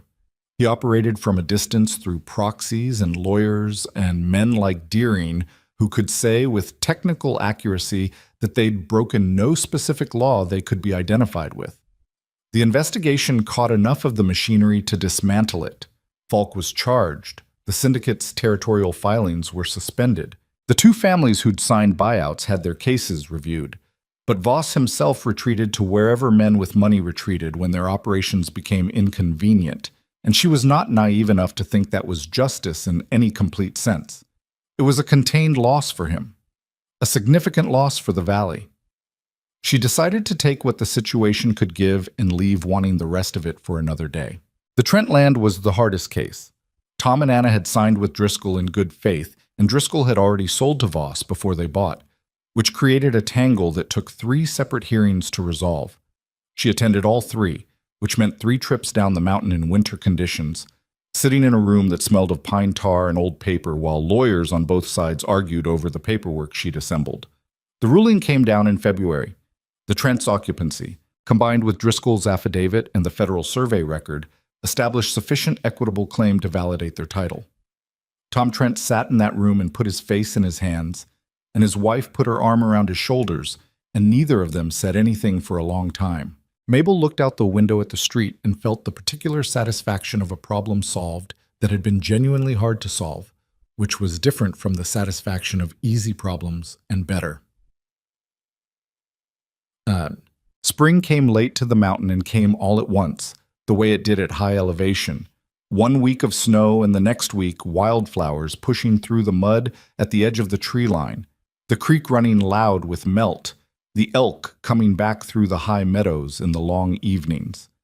Rhett had told her about this and she'd filed it away as information, but the reality of it was different from the information. The way the reality of most things on this mountain had turned out to be different from what she'd been told. They'd replaced the collapsed section of the porch roof. Not just patched it, replaced it properly, with boards that matched, and new posts where the old ones had rotted at the base. It had taken them a week, and it hadn't gone smoothly. He had opinions about how posts should be set, and she had opinions about the roof pitch, and they'd had an argument on the 3rd day that was unpleasant and real, and resolved by the end of the afternoon into something that was also real. The kind of resolution that comes when 2 people stop performing patience and actually practice it. The homestead looked different in spring than it had in the gray of October when she'd first come up the mountain on Cord's wagon. The kitchen garden had been turned and planted. The smokehouse was sound. The barn roof, which she'd noticed needed attention in March, had been addressed before the melt hit it. There was a second chair on the porch now, placed deliberately beside the first one, and in the evening they sat there with their coffee and watched the valley below fill with the long amber light of spring. Beaumont came up once a week now. He was getting frailer. She could see it in the way he took the porch steps. But his mind was sharp, and he decided, apparently, that the Calder homestead was a worthwhile destination, and so he came. Cale and Duff Winder had come twice, on the pretense of checking a fence line that ran near the property, which was a pretense everyone maintained comfortably. Warren and Clara Pelham came in April, and Warren shook Rhett's hand on the porch with the stiff, deliberate formality of a man paying a debt he'd been carrying, and Rhett received the handshake without comment, because he'd learned, she'd watched him learn it, that some things were better accepted than examined. Ruth Asher had gone back to her own place in February, when the worst of the winter broke and her nephew could ride up regularly to check on her. She came down the mountain to visit sometimes, and her younger daughter had formed the specific attachment to press that animals occasionally permitted with children, an attachment the dog seemed to regard as an acceptable arrangement. Mabel thought about the women who'd come before her. The first 3 and the 4th, the one Cord had said was a good woman who'd left because she couldn't be somewhere she wasn't wanted. She thought about them without judgment because she understood the line between a place that is difficult and a place that is genuinely unwelcoming, and she understood that the line was thinner than most people thought. The difference hadn't been in her, not mainly. It had been in the accumulation of small decisions, hers and Rhett's, to keep showing up on the right side of that line when it would have been easier not to. That was the thing she'd learned on this mountain and in this marriage, and in the winter that had tested both. The quality of a thing was not fixed at its beginning. You could build a different version of the same place, the same relationship, the same person, if you were willing to do the building without waiting for conditions to improve first. Conditions on this mountain did not improve first. They were exactly what they were, and you worked with them, or you didn't. She had worked with them. But in May, on a morning that was warm enough to have the cabin door open to the yard, Cord came up the mountain with a letter from the Territorial Land Office. She opened it at the table while Rhett stood at the kitchen pump filling the water kettle, and she read it twice, and then she set it down. "The deed," she said. He turned. "It's been reissued. They found documentation in the Federal Survey Archive. The original township plat includes a registered claim notation with your father's name and yours." She looked at the letter. "It's official. The deed is filed. The land is yours." He put the kettle down. He stood very still in the way. He stood still when something had moved him, and he was deciding what to do with it. She watched him. He was not a man who cried. She would have been surprised by that. But something happened in his face that was in the same territory as grief and relief occupying the same space, the way those two things did when something you'd been afraid of losing turned out not to be lost after all.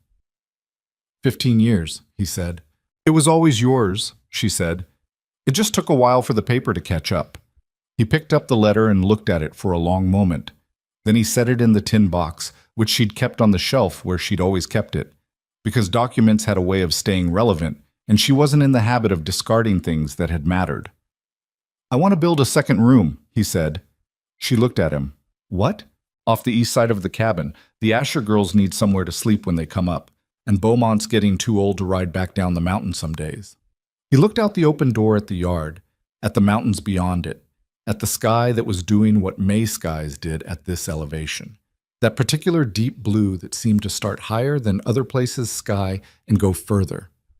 "I want this place to be. I want it to be somewhere people come to, not just somewhere I survive in." She thought about what he'd said in October, the night he came back from the capital. "I've been keeping it alive, just alive. I haven't been building anything." "That'll take most of the summer," she said. "I know. You'll need more lumber than you can haul in one trip." "I know that too." She looked at him across the cabin. This large, difficult, particular man who had taken 6 weeks to stop treating her like an inconvenience, and several more to understand what he'd been given, and who was still learning, the way she was still learning, the way everyone was still learning everything that actually mattered. "Then we should start the design now," she said, "before the ground dries too hard for the foundation." He got paper from the shelf. She moved the tin box to make room. They sat at the table together in the open morning, the door letting in the spring air and the sound of Press harassing a squirrel somewhere in the yard, and they started drawing. It was not a perfect drawing. His lines were straighter than hers, but she understood load distribution better, and they argued about the window placement and compromised on the door width, and the compromise was imperfect and functional, which was what compromises were. Outside, the valley stretched below them, the Pelham smoke visible, and the Trent place. And if you knew where to look, the glint of Beaumont cistern catching the morning sun, a valley of imperfect people in imperfect houses who had spent one hard winter choosing to face the same direction and had come out of it owning something that couldn't be recorded in any deed. Mabel looked at the drawing and looked at the man beside her and thought about what it meant to be wanted. Not chosen for beauty or for grace or for the absence of difficulty, but wanted because of what you actually brought. The practical intelligence, the patient attention, the willingness to do the hard thing without waiting for someone to notice you doing it. She had spent 31 years being overlooked by people who were measuring the wrong things, and she had come to a mountain that measured differently, and the mountain had turned out to be right. That was not a lesson she'd gone looking for.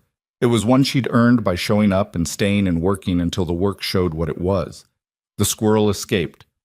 Press came back to the door and looked in at them with his stick, mildly accusatory, and Rhett reached over without looking up from the drawing and threw the stick into the yard, and Press disappeared after it, and they went back to drawing the room they were going to build. The mountains held the morning light. The valley held its people. And the homestead that had spent 15 years being merely survived began, in the slow way of solid things, to become something more.